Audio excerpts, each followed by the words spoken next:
Magandang gabi sa inyong lahat. Magandang araw sa atin lahat.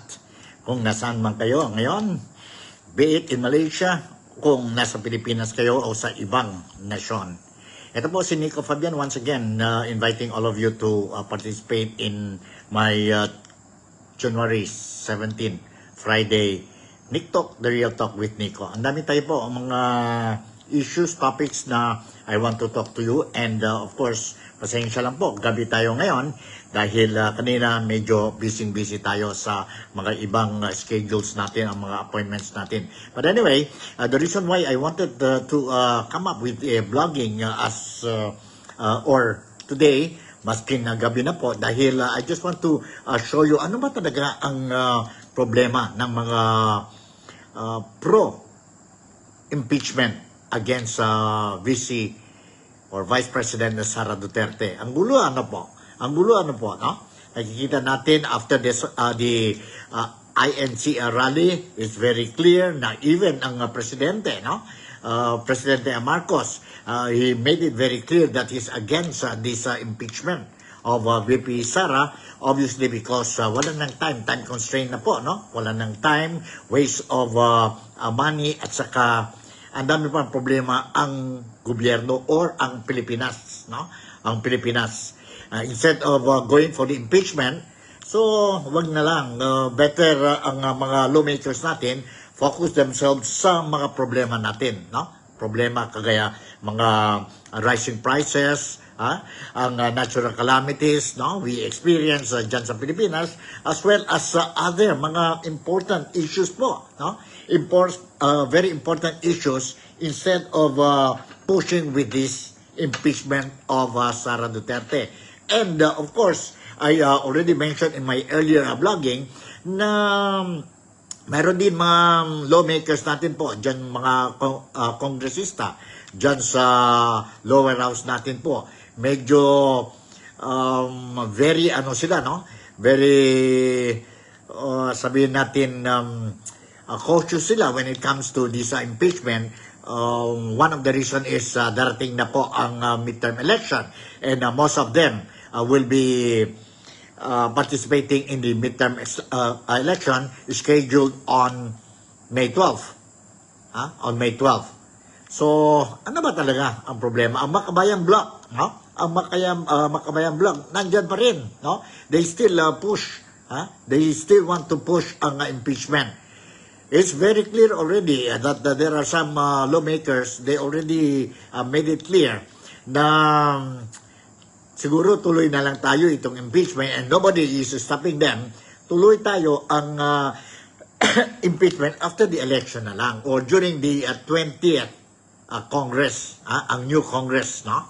Ngayon we are having 19th Congress, and the term will expire in somewhere in July.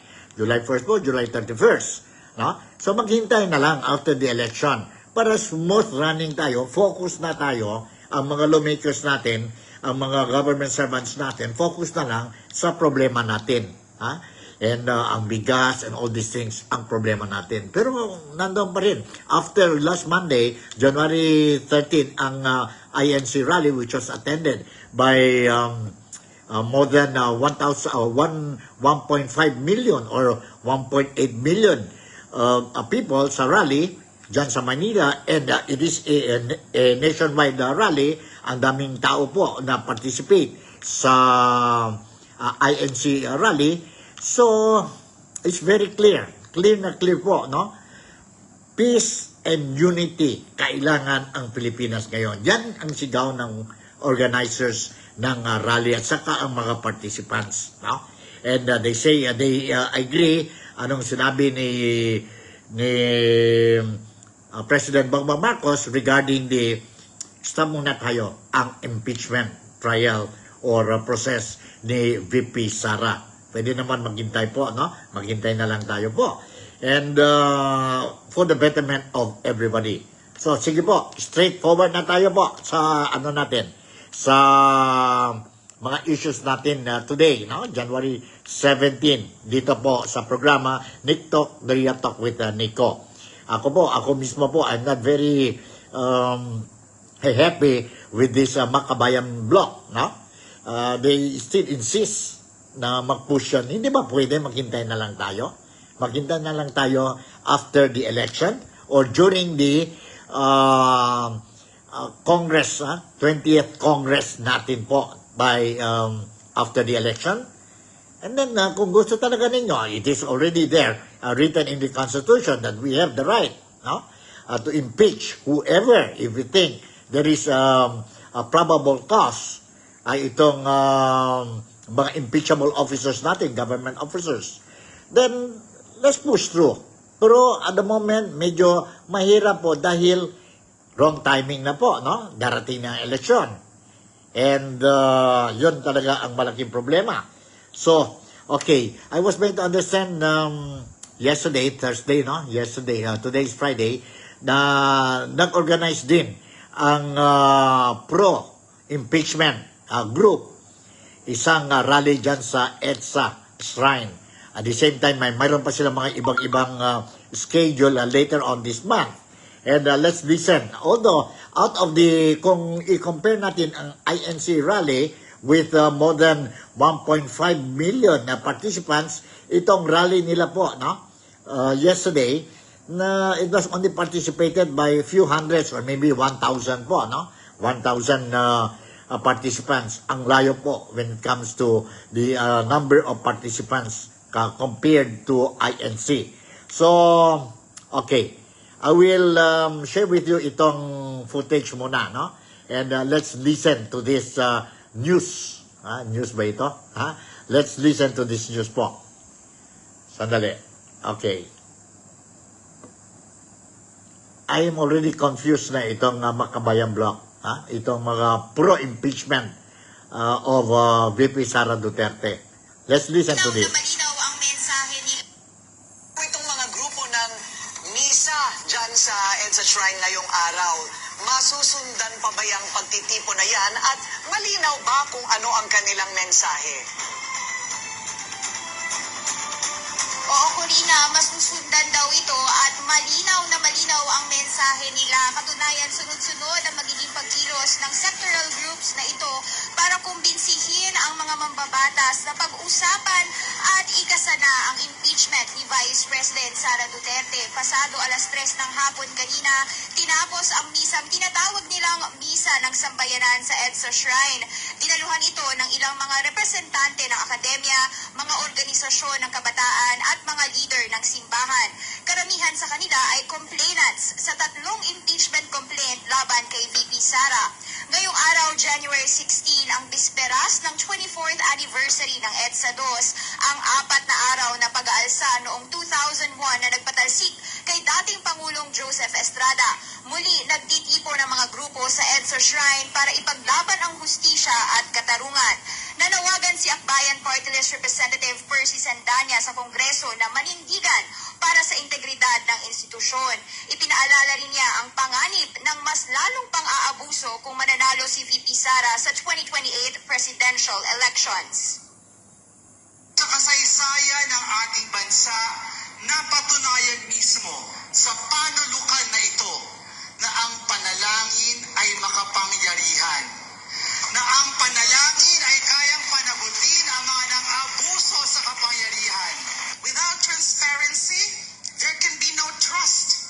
Yung kanyang blatant disregard for accountability demands swift and decisive action. Ang ating sigaw, impeach! Impeach! Sara Duterte. Kaparusahan para sa mga gumagamit ng pundo ng bayan sa maling paraan. Ang 3 impeachment complaint na isinampa laban kay VP Sara ay nakaangkla sa umano'y paglustay ng milyong-milyong confidential funds, betrayal of public trust at graft and corruption. Higit isang buwan na ang unang impeachment complaint na agad sinundan ng 2 pang kaso, pero nananatili itong nakabinbin sa Kongreso. Inaasahan namang mas lalaki pa ang mga pagkilos ng sectoral groups. Sa January 18, may nakakasang pagtitipon sa EDSA People Power Monument at sa January 25, may pinaplansya rin silang pagkilos kasabay ng kaarawan ni dating Pangulong Cory Aquino. At sa January 31 naman, magkakaroon ng lakad pagtitipon ang Makabayan Groups na isang multi-sectoral rally. Yon po. Tingnan nyo po, itong mga tao na ito, they cannot wait. They cannot wait, no? And based on mga reports that we gathered, na even ang signature lang ng mga congressmen lawmakers natin to support itong sabihin natin impeachment trial, they only managed to get what? 6? Or there were some news na 12 lang po, congressmen. Lawmakers are supporting this thing. So what is happening to you guys? Can you not just wait until after the election? Hindi na ba pwede po? Nobody is banning you. Next, after the election, if you want to proceed with this impeachment of Sara Duterte, ang complaint ninyo, then go ahead. Go ahead. Simple as that. Simple as that. No? Sa ngayon, if you are going to push with this thing, sabi na nga na wala ng time. Mag-recess na naman ang Kongreso. No? The Congress will go for recess again by early this February. At the same time, when it comes to the timing, it's wrong timing because election is coming. And this congressmen, lawmakers natin, they will be participating in this, sabihin natin, midterm election scheduled on May 12th. So, campaign period will start for senatorial and party list will be next month, no? Will be next month. I don't know, is it the middle of next month? And after 1 month, ang campaign period will be officially open for the other local candidates, no? Campaign, no? For the other local candidates. 60 days for the senatorial and party list campaign period, official yan po. And 45 days para sa mga local, sabihin natin, other local candidates like governor, vice governor, assemblyman, or mayor, city mayors, city vice mayors, city and municipal councilors, and so forth and so on. No? Wala nang time. No? And sabi naman ng mga ibang lawmakers, no? They agree that let's do this impeachment if there will be a really probable cause against VP Sara or the incumbent Vice President of the Philippines, si Inday Sara Duterte. Let's do it in the 20th Congress. No? Even senators will be participating sa election, and I doubt if the senators will also agree that this impeachment will proceed, impeachment trial will proceed before the election or before, sabihin natin, ang campaign period next month. So, ano ba nangyari sa itong mga tao? And I don't know if you are deaf, bungol ba kayo or ano po, no? Itong mga concerned people, itong mga pro-impeachment against VP Sara. I don't know if you understand the simple statement or opinion or advice of President Ferdinand Bongbong Marcos Jr. when he mentioned that it is not the right time. He's against the proceedings of or looking into itong impeachment complaint against Sara Duterte. No? But anyway, before I will give you this another video clip, no? Si Marcos, just to remind you what he said before, no? What he said before, and it is the one that triggers the Iglesia ni Cristo to organize a nationwide peace rally last January 13, and was participated by more than more than millions of Filipinos last January 13.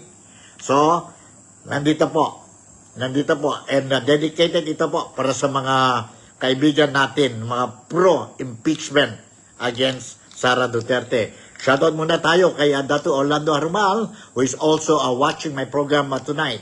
Thank you very much, Dato. I miss you and hope I'll be able to find time and have a chit-chat with you over, sabihin natin, coffee, no? Coffee. Kumusta? How are you, Dato? I hope everything is fine with you, health-wise, security-wise, and lahat na po, mga bagay natin sa mga personal life natin, no? Sa personal life. Kaya dati po, I would like to say, ang wife ni Dato Orlando Harumal, I would like to say good evening and all the best, no? All the best and wishing you both good luck and to your children, to all your children. Mayroon silang dalawang anak, no? Mayroon silang dalawang anak. So, okay. So, listen to this. Listen to this, especially itong mga, sabihin natin, pro-impeachment against VP Sara. You listen to this. Ano ba ang mensahe ni Marcos? Mensahe ni Marcos. Saan ba tayo? Marcos 147. Let's listen to this po. Let's listen to this. President Sara Duterte remains unchanged despite Hold on, warnings from Malacanang says President Bongbong Marcos' position on the impeachment issue of Vice President Sara Duterte remains unchanged despite warnings from Chief Presidential Legal Counsel Juan Ponce Enrile that Filipinos could face a very detrimental president if the logic of the recent National Rally for Peace is followed. The Iglesia ni Cristo Peace Rally held last Monday was organized to express support for Marcos' rejection of impeachment efforts against Duterte. Juan Ponce Enrile made a Facebook post questioning whether the INC could override constitutional processes, asking if the country is prepared to discard or sacrifice the value of the rule of law for a person or a group of persons. In the same post, Enrile emphasized that impeachment is a constitutional mechanism for removing a government official if there is a ground and evidence to support it.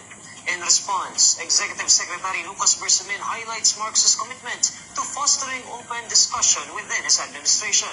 According to Bersamin, the diverse views, experiences, and disciplines during discussions is what enriches policymaking in the government. Bersamin says that while Enrile's thoughts may carry weight and are always valued, Enrile's comments is one of the many remarks that are being seriously considered by the president. Bersamin then maintains that the president's stand on the impeachment issue of Duterte remains unchanged. Marcos earlier told the House of Representatives not to file an impeachment complaint against Duterte. Marcos pointed out that the impeachment would not benefit Filipinos as there are other issues in the government that needs to be addressed. The INC rally was attended by more than 1 million members of the group. INC spokesperson Edwin Zabala previously asserted that the event was not political. Yon po. Very clear. It's very clear. And I will share with you another video clip about Bongbong Marcos, the president of Bongbong Marcos. Let's listen to this also. When he was interviewed by the local media today. Today po, Auntie, Hold on. Diyan sa Manila.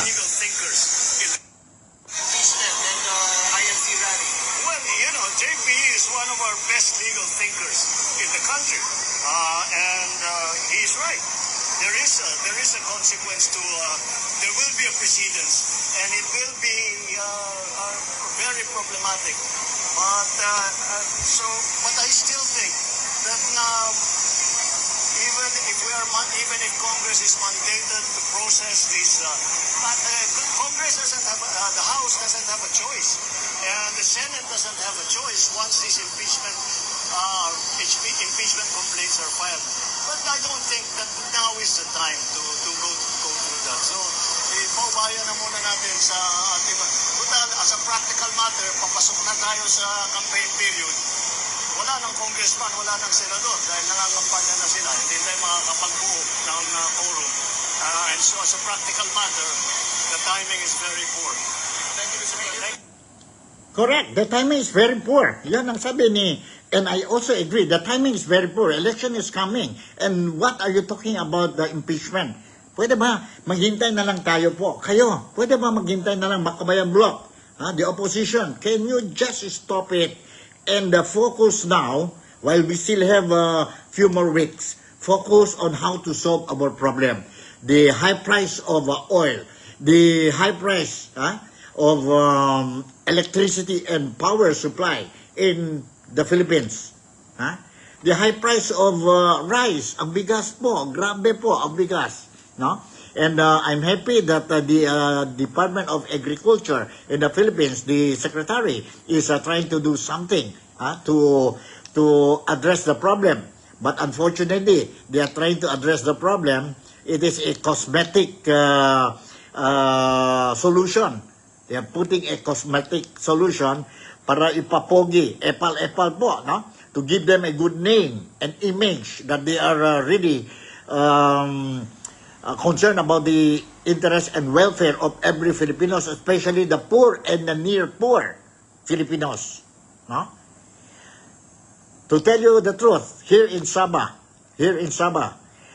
when I spoke to several Filipino community leaders, they are not happy with how things are moving in the Philippines, or the Marcos administration is running the show. So some of them, yesterday my blogging was about what kind of form of government that we're having in the Philippines now. Ano ang gobyerno natin po dyan sa Pilipinas ngayon? Is it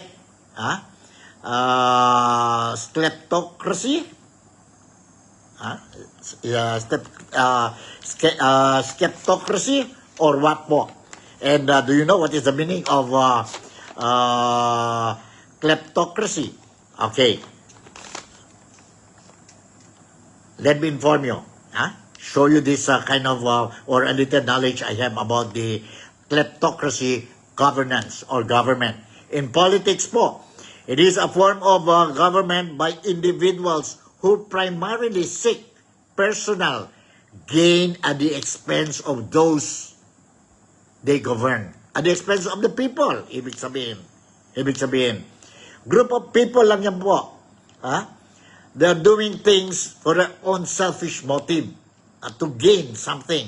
Gain power, gain wealth, and so forth and so on. At the expense of the Filipinos. Ganon ba ang Pilipinas ngayon? Ganon ba ang leaders natin ngayon? Is it? You know, this is a government, corrupt government. No? If we talk about kleptocracy, governance, or government, ibig sabihin, corrupt government. They accept bribes. Itong mga leaders, they accept bribes. No? They accept bribes. And they lock. Kulang po ang sabihin natin ang or they disregard laws of the land, lack of transparency, lack of accountability, and of course, cronyism and nepotism. And nepotism. And of course, this kind of government leaders, no? They try to get more for themselves, and just give to their followers, no? Certain group lang yan sila po. And is this what we are experiencing now in the Philippines? Is this the kind of government that we are facing? We have to think about it. Think about it seriously, and let's decide on May 12 during the midterm election po. During the midterm election. Mayroon tayong dito na-receive ng a message po. When you talk about the rally, the gathering in EDSA yesterday, dami bang tao? Sino-sino nag-attend ang rally ng pro-impeachment versus Sara Duterte. Okay. Timing po. You asked that question and I have a footage dito po. Ang report dyan sa Maynila. No? Video clip again. It is a news video clip and you listen to this. You listen to this. Sino-sino ba nag-attend sa gathering? So-called gathering of this group of people who are advocating for the impeachment of the Vice President ng Pilipinas, si Vice President Sara Duterte. How many of them? Okay, you hold on. What is the queue? Queue number is, okay, you hold on. The queue is, saan ito, The queue is, hold on. Mayroon tayo dito yun po. If I'm not mistaken, we have this thing. Short one, but you listen to this. Hold on, You listen to this. At pabagsakin. Yung sinasabi ko, mga kaibigan, hold on. kayong gagawa Hold on. mga bagay na wala kayong Victims, 30. Hold on. Ito po, you listen to this. Ang mga dumalo sa misa at inaasahan pa ni... Okay, listen to this. Actually, Corina, meron tayong ilang mga nakausap na biktima ng EJK. Kumbaga, yung mga kamag-anak nila ay mismong pinatay at nasaktan o kung di kaya naman naabuso noong panahon ni dating Pangulong Rodrigo Duterte. Sila yung ilan sa mga publiko na dumalo ngayon sa misa. At sa tala ng Tindig Pilipinas, nasa 1,000 ang mga dumalo sa misa at inaasahan pa nilang dadami ito sa mga susunod na pagkilos. Balik sa'yo, Corina. Mayroon So, roughly around 1,000. But not everybody who attended the mass, it means that they are there for that gathering. For that gathering. Some, they went there to attend the mass only. To attend the mass. And they're not supporting the advocacy of this group. So, but anyway, let's see. On tomorrow, 25th and 31st, there will be another rally, so-called rally organized by this group of people who wants to see that the impeachment will push through. So far po, under the Constitution, under the law, they have to get 1/3 of the 300, slightly over 300 lawmakers. 1/3 is around 103 signatures po. Then only the complaint can, after verification, can be brought to the next level, and of course, after that, the Committee on Justice, dyan sa lower house, will decide, and they will level it up to the Senate, to the Senate for approval. And then the impeachment trial will push through. But before that, they will try to establish first whether there is a probable cause for the impeachment of the Vice President. Probable cause. And of course, before getting that probable cause, after getting the probable cause, they must have a support from the lawmakers. 1/3 of the lawmakers. 1/3. It means we have a total of, in the 19th Congress, we have a total of slightly over 300 congressmen. So 1/3 will be 103. But as far as I know, and as far as news were officially released to the public there in the Philippines, they only gathered something like the other day I mentioned something like 5 signatures, and others were saying it was 12. Ang layo po, very far from 103. And beside that, timing is wrong, as what the president mentioned. As what the president mentioned. Here is another video clip from one of the bloggers in the Philippines, no? In the Philippines. You listen to this po. Mahirap talaga, no? Mahirap talaga when we talk about trying to put down the Duterte, the Duterte clan or the Duterte family. It's very, very, very difficult to destroy the Duterte. Why? Because Duterte, the former president, when he was the president, he did something. He got a proof. He did something good for the Philippines. He did something good for the Philippines. While the present administration, we have yet to see ano-ano mga project niya. During the time of Rodrigo Roa Duterte, not only Filipinos became very proud of themselves, but also Filipinos, overseas Filipinos working abroad, and even our friends from other countries, they say Duterte is a great president. Duterte is a great president. And they were looking forward that whatever Rodrigo Roa Duterte started, no, from day one as president of the Philippines, they were really looking forward that another Duterte will come in and continue the project. But unfortunately, it did not happen. It did not happen.